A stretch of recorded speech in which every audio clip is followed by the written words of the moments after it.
Please, just one more week, Noemi Banks whispered into her phone, pressing it tight against her ear like that would somehow make the landlord more sympathetic. It didn't work. It never did. Miss Banks, I've given you 3 extensions already. If I don't have the rent by Friday, you're out. Noemi stared at the cracked screen of her phone, then at the eviction notice taped to her apartment door. She had 7 days to come up with $2,000 she absolutely did not have. Her stomach twisted, empty and angry. She couldn't remember the last time she'd eaten a full meal. Yesterday? 3 days ago? Time blurred when you worked the breakfast shift at Manny's Diner, the afternoon shift at Save Mart, and cleaned offices until midnight. Aunt Noemi? The small voice came from the bedroom. No, she plastered on a smile and pushed through the door.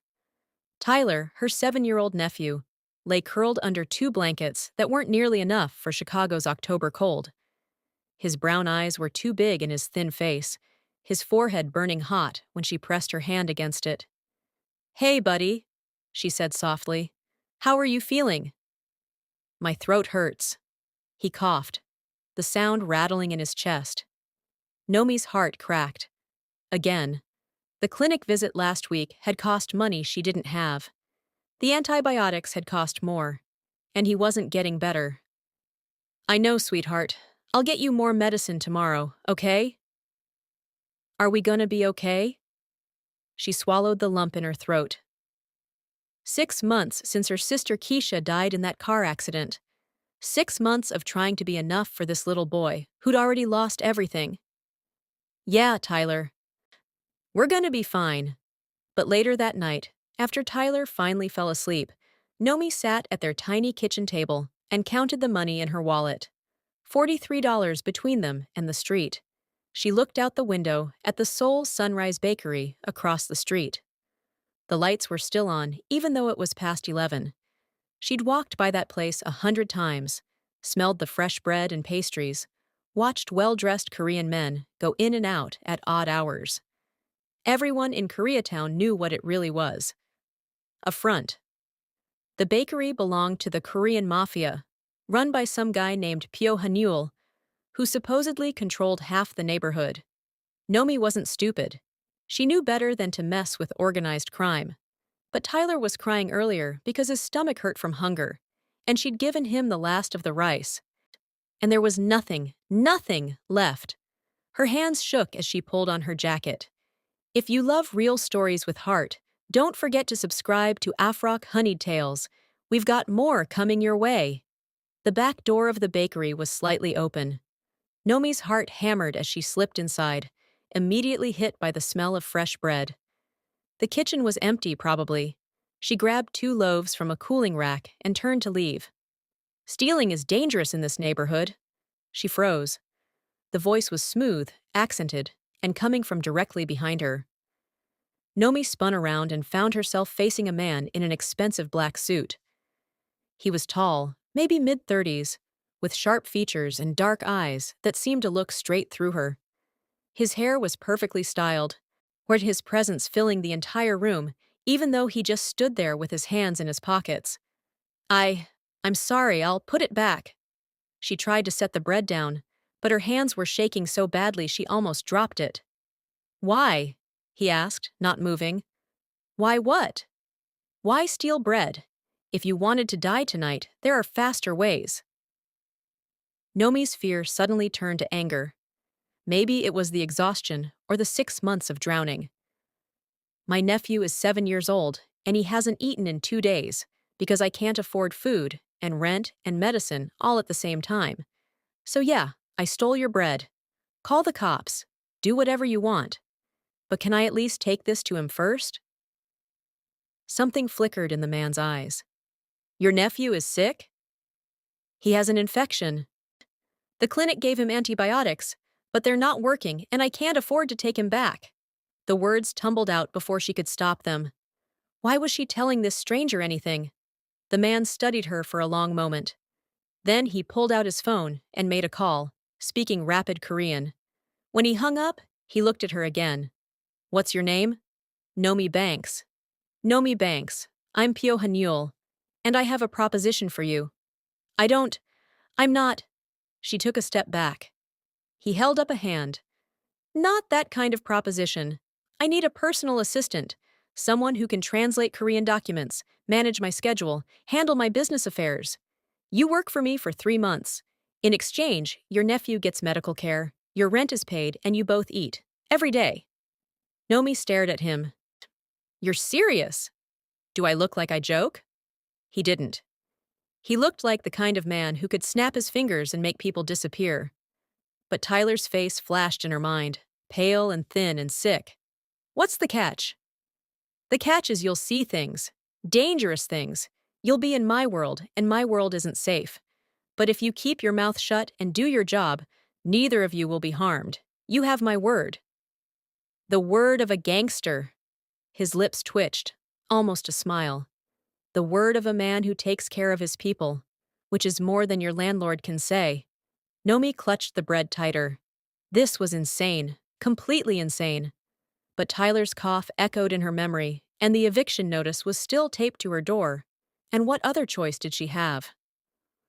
3 months, she said. And then we're done. 3 months? Haneul extended his hand. She shook it, and his grip was warm and firm, and she had the sudden, terrifying feeling that she'd just made a deal with the devil himself. 20 minutes later, Nomi was sitting in the back of a Mercedes, Tyler wrapped in a blanket beside her, as they drove through downtown Chicago. Haneul sat up front, occasionally speaking in Korean to the driver. Tyler had woken up confused, but calmed down when Nomi explained they were going somewhere safe, somewhere he could get better. The car pulled up to a high-rise building with a doorman and everything. They rode the elevator to the top floor. The penthouse. This is where you live? Nomi whispered as they stepped inside. Floor-to-ceiling windows overlooked the city. The furniture looked like it cost more than she made in a year. Everything was sleek and modern and absolutely terrifying. This is where you'll both stay, Haneul said. He gestured to a Korean man in his 40s who'd been waiting by the door. This is Min-jun, my right hand. Min-jun, this is Nomi and Tyler. The boy needs a doctor immediately. Min-jun nodded and pulled out his phone. Within minutes, a doctor arrived, an actual doctor, to the apartment, at midnight, and examined Tyler while Nomi hovered anxiously nearby. Bacterial infection, the doctor said in accented English. Needs stronger antibiotics and rest. I'll have everything delivered within the hour. Just like that. Like it was nothing. Haneul showed them to a bedroom. A huge bedroom with a king-sized bed and an attached bathroom. Tyler sleeps here. You have the room next door. Min-jun will bring food. The medicine will arrive soon. Tomorrow we'll discuss your duties. He turned to leave, but Nomi caught his sleeve. Why are you doing this? Haneul looked at her hand on his arm, then at her face. Because I understand desperation, Miss Banks, and because anyone brave enough, or stupid enough, to steal from me deserves a chance to prove which one they are. Then he was gone, and Nomi was left standing in a penthouse that belonged to a crime lord, with her nephew finally safe and warm, and about to get the medicine he needed. She should have been relieved. Instead, she felt like she'd just jumped off a cliff and hadn't hit the ground yet. The next morning, Nomi woke to the smell of food. She stumbled out of bed and found Tyler in the kitchen, sitting at the counter with Min-jun, and absolutely demolishing a plate of pancakes and eggs. Aunt Nomi! His eyes were brighter than they'd been in weeks. Mr. Min made breakfast. Min-jun gave her a slight bow. Good morning, Miss Banks. Mr. Pyo wants to see you in his office at 9. I've laid out appropriate clothing in your room. Appropriate clothing turned out to be a professional black dress and heels that actually fit her. How did they even know her size? She tried not to think about it as she got ready, her stomach twisting with nerves. Haneul's office was all glass and steel, with a view that made Nomi's stomach drop. He sat behind a massive desk, typing on a laptop, and barely looked up when she entered. Sit, he said. She sat. He slid a folder across the desk. Your duties, read it. Nomi opened the folder and scanned the pages. schedule management, sound translation work, attending meetings, handling correspondence. It looked almost normal. Almost. The meetings, she said carefully. What kind of meetings? Business meetings. His eyes met hers. Finally. Sometimes those meetings involve negotiations. Sometimes they involve disagreements. You'll see things that would frighten most people. And if I run to the police? You won't. How do you know? He leaned back in his chair. Because Tyler is happy here. Because you're smart enough to know that my protection is the only thing keeping both of you safe now. And because despite what you think of me, I keep my word. You work hard, you stay loyal, nothing bad happens. Simple. It wasn't simple. Nothing about this was simple. But when she went back to check on Tyler later, he was laughing with Minjun, playing some card game. With his fever already going down from the new medicine. He looked healthier than he had in months. Over the next few weeks, Noemi learned the rhythm of Haneul's world. She organized his calendar, translated documents from Korean to English, sat in on meetings where men in expensive suits discussed shipments and territories and debts.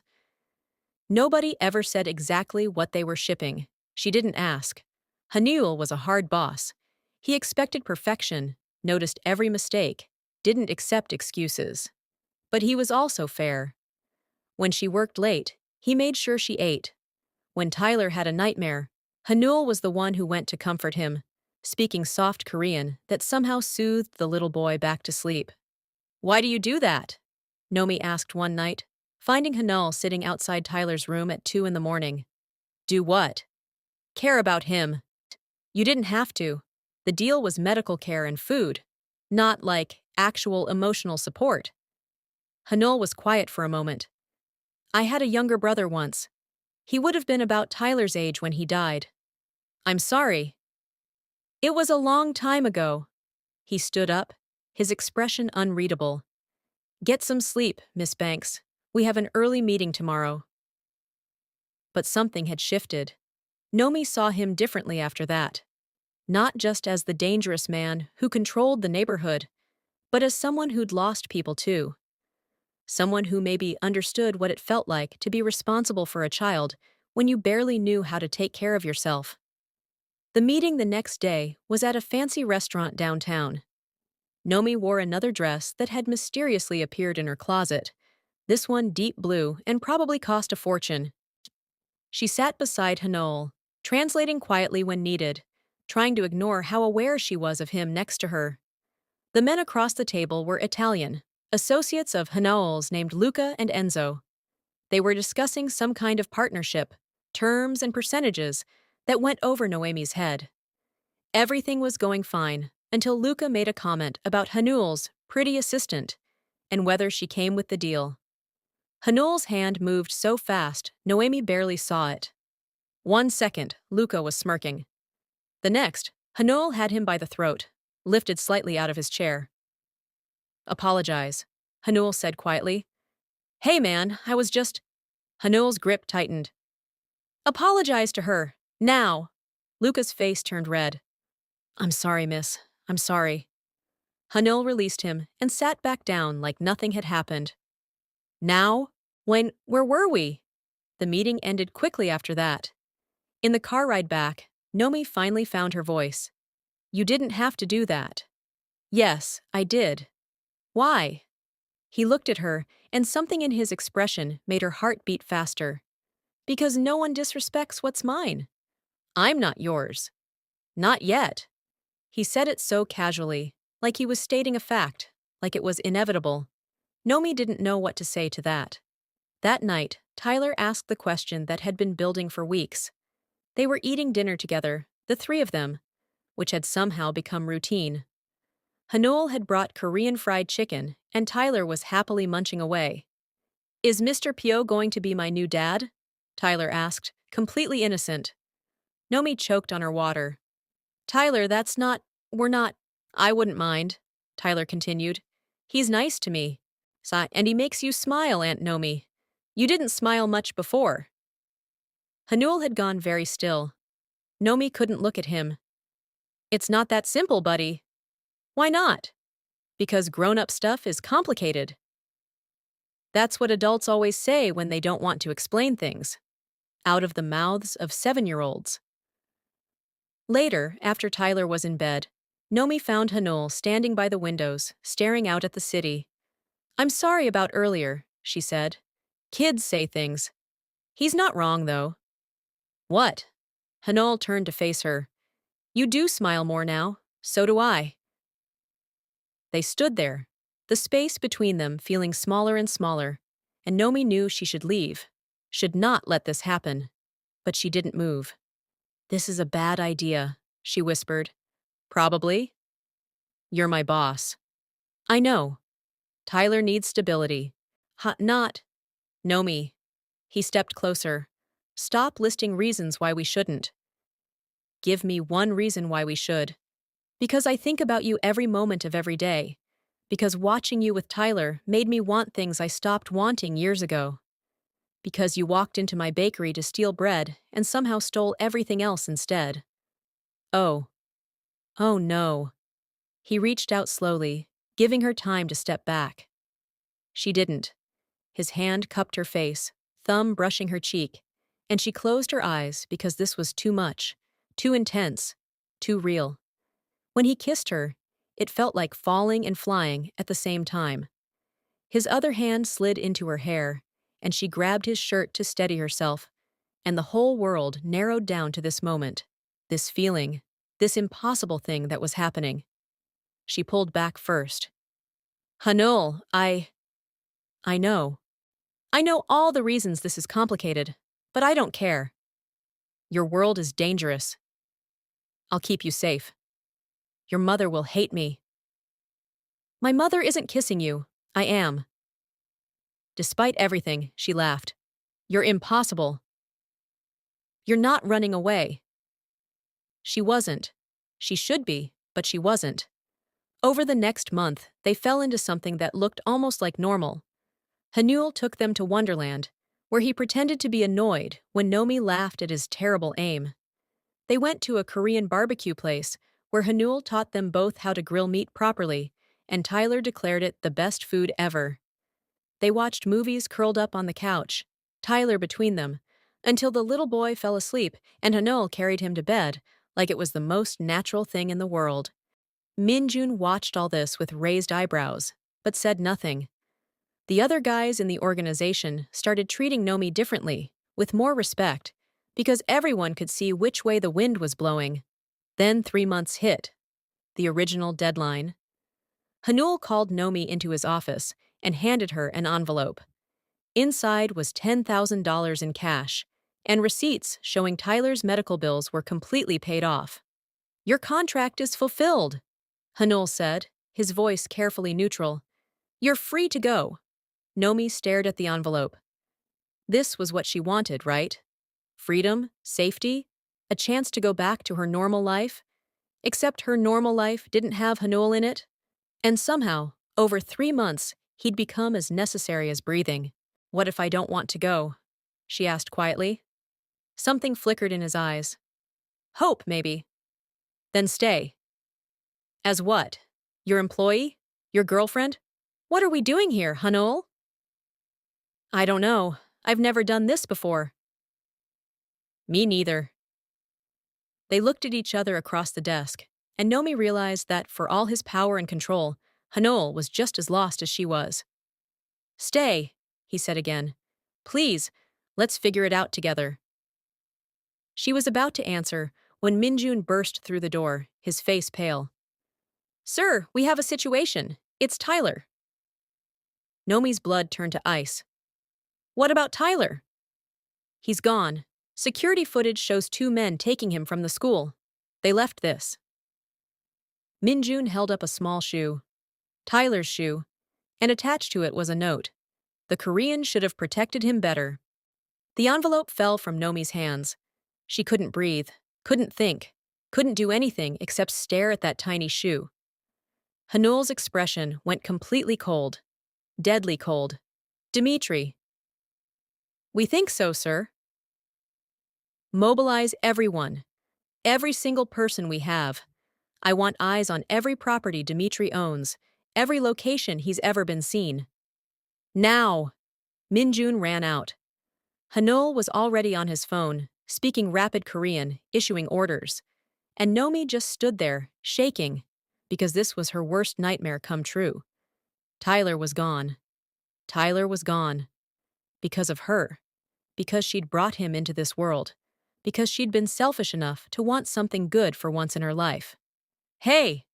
Haneul was in front of her suddenly, hands on her shoulders. Look at me! Look at me! She met his eyes. I will get him back. Seo, do you understand? I will burn down every building in this city until I find him. He's going to be okay. You can't promise that. Yes, I can. Because he's family now, and I protect my family. The tears came then, hot and fast. Haneul pulled her close, and she clung to him like he was the only solid thing in a world that had just shattered. They had 12 hours until Dimitri's deadline, and if Nomi had to walk through hell itself to get Tyler back, she would. With or without Haneul's permission. 2 hours after Tyler's kidnapping, Nomi sat in Haneul's war room, watching screens full of surveillance footage and listening to men speak in tense Korean. She understood maybe half of it now, enough to know they had no leads. This is taking too long, she said, standing up. I'm going with you. Absolutely not, Haneul replied, without looking away from the screens. He's my nephew, my responsibility. And you'll get yourself taken too. Then I'll have to rescue both of you. Nomi walked over and grabbed his arm, forcing him to look at her. I've watched you for 3 months. I've learned things. I can help. Nomi, please, I can't just sit here. I'll lose my mind.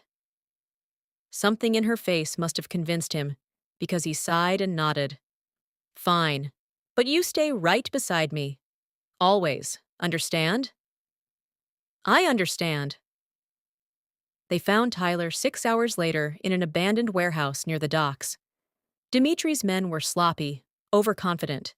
They thought Haneul would come alone. Instead, he brought 12 men and one very angry woman who'd learned to shoot a gun in the past month, just in case. The confrontation was quick. Haneul's men surrounded the building while Noemi and Haneul went in the front. Tyler was tied to a chair, crying but unhurt. When he saw them, he started crying harder, this time with relief. Uncle Pyo, Aunt Noemi! Dimitri appeared from the shadows, smirking. The Korean and his pretty girlfriend. How touching. Let the boy go, Haneul said, his voice deadly calm. This is between us. Oh, but where's the fun in that?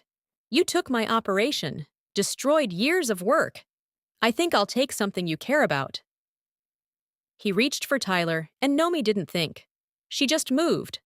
The gun Haneul had given her was in her hand, pointed straight at Dimitri's chest. Touch him and you die, she said. Dimitri laughed. You don't have the guts. Try me. For a long moment, nobody moved. Then Minjun and 3 others came in through the side entrance, surrounding Dimitri's men. The math had changed. Dimitri knew it. This isn't over, he said. Yes, it is, Haneul replied, because if you ever come near my family again, there won't be anywhere on earth you can hide. Dimitri left, his men following. The second they were gone, Nomi ran to Tyler, untying him with shaking hands. He threw his arms around her neck, sobbing. I was so scared. I was so scared. I know, baby, I know. But you're safe now. We've got you. Haneul knelt beside them, one hand on Tyler's back. You were very brave, Tyler. Very brave. I knew you'd come, both of you. They took Tyler to a private doctor, got him checked out. Physically, he was fine. Mentally, though, the nightmares started that night. He'd wake up screaming, and only fell back asleep when both Nomi and Haneul were in the room with him. Maybe we should sleep in shifts, Nomi suggested after the 3rd night, so someone's always here. Or, Haneul said quietly, we could just both stay. So they did. Haneul moved a second bed into Tyler's room, and they took turns sitting up, reading to him, singing soft songs until he drifted off. It felt natural, like they'd been doing this for years instead of months. During the day, Haneul barely left the penthouse. His men came to him with reports and updates, but he refused to go anywhere that meant leaving Tyler and Noemi unprotected. Noemi noticed the change in him. He smiled more with Tyler, was gentler, more patient. The dangerous crime boss was still there, but so was something softer. 3 weeks after the kidnapping, Tyler finally asked the question Noemi had been dreading. "Are you and Uncle Pyo getting married?" They were eating breakfast, the three of them. Haneul's mother had sent over traditional Korean porridge, which Tyler had decided he loved. Noemi nearly dropped her spoon. "What? Tyler, why would you ask that?" "Because you sleep in the same room now, and you look at each other all mushy, and yesterday I saw him kiss your forehead when he thought I was asleep." Haneul, to his credit, didn't even look embarrassed. "Would that bother you if we did?" Tyler thought about it seriously. "No, I think it would be cool. Then Uncle Pyo would be my actual uncle, or maybe my dad." He paused. "Can I call you Dad?" The look on Haneul's face was something Noemi would remember forever. Surprise, joy, fear, love, all mixed together. "I would be honored," Haneul said, his voice rough. Tyler grinned and went back to his porridge like he hadn't just changed everything. Later, when Tyler was playing video games with Minjun, Haneul pulled Noemi into his office. "We should talk about this," he said. "About Tyler calling you Dad?" "About all of it. About us. About what we're doing here." Noemi sat down on the edge of his desk. "What do you want us to be doing here?" "I want you to stay. Not as my employee. Not as someone under my protection. I want you to stay because you want to. Because this, whatever this is, it matters to you like it matters to me." "It does matter. You know it does." "Then say it. Tell me what you want." She looked at him, this dangerous, powerful man, who'd somehow become her safety net. "I want forever. I want the messy, complicated, impossible forever with you. I want to figure out how to blend our worlds. I want Tyler to have a real family. I want to wake up next to you every morning and know that we chose this." Haneul crossed the room in 3 steps and kissed her. Really kissed her, the kind of kiss that felt like a promise. "Forever it is, then," he said against her lips. "Your mother's going to hate me." "My mother is flying in next week. She already knows about you. She's reserving judgment." "Oh, great. No pressure." His mother's name was Ji-won, and she was tiny, elegant, and absolutely terrifying. She walked into the penthouse like she owned it, took one look at Noemi, and said something in rapid Korean to Haneul. "English, mother," Haneul said. "Please." Ji-won switched to accented but perfect English. "I said, she's taller than I expected. And prettier. But can she cook?" "I can learn," Noemi said, refusing to be intimidated. "Can you protect my son? Keep him grounded? Stop him from becoming like his father?" "I'm working on it." Ji-won's lips twitched, almost a smile. "Good. Show me the boy." Tyler won her over in about 5 minutes flat. He bowed the way Haneul had taught him and said, "Annyeonghaseyo," in perfect pronunciation. Ji-won's face softened immediately. "This one has manners. You taught him well." She looked at Noemi. "Maybe you're not completely useless." It was the closest thing to approval Noemi was going to get, and honestly, she'd take it. Over the next few months, they built something that looked almost like normal.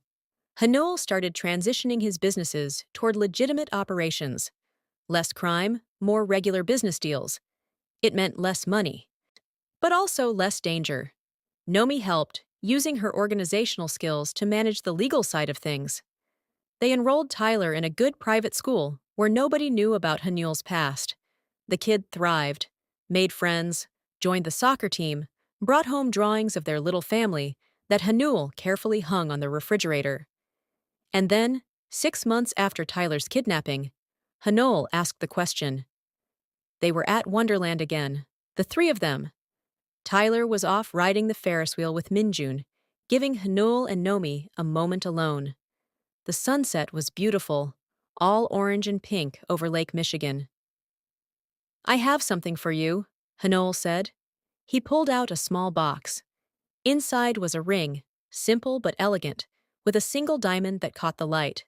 This was my grandmother's, he said. My mother gave it to me last week. She said if you're brave enough to love me, you deserve the family heirlooms. Noemi stared at the ring, then at him. Haneul! Marry me. Not because it makes sense, or because Tyler needs stability. Marry me because you walked into my bakery 6 months ago and somehow stole everything I thought I'd never have. Marry me because I want to spend the rest of my life making you happy. Marry me because I love you, Noemi Banks. Completely, impossibly, forever. She was crying. When had she started crying? Yes, she whispered. Yes. Yes. Of course, yes. He slid the ring on her finger, and Tyler came running over, cheering, because apparently everyone had been in on this plan except her. Does this mean we're a real family now? Tyler asked. We've been a real family for months, buddy, Noemi said. Now it's just official. They planned a wedding that honored both their backgrounds, Korean traditions mixed with Black American ones, creating something entirely new. Ji-won helped, surprisingly supportive, once she realized Noemi was serious about learning Korean culture. Nomi's friends from her old neighborhood came, mixing with Haneul's associates in a way that should have been awkward, but somehow worked. The ceremony was beautiful. Noemi wore a traditional white dress for the Western part, then changed into a hanbok for the Korean ceremony. Tyler was the ring bearer, walking with Ji-won, who'd grown to adore him. Haneul wore a sharp suit, then traditional Korean wedding attire, looking handsome and nervous and perfect. Their vows were simple but powerful. Noemi spoke first. I came to steal bread and found a kingdom. You caught a thief and found your heart. I promise to keep stealing your breath, your time, your tomorrow, for the rest of our lives.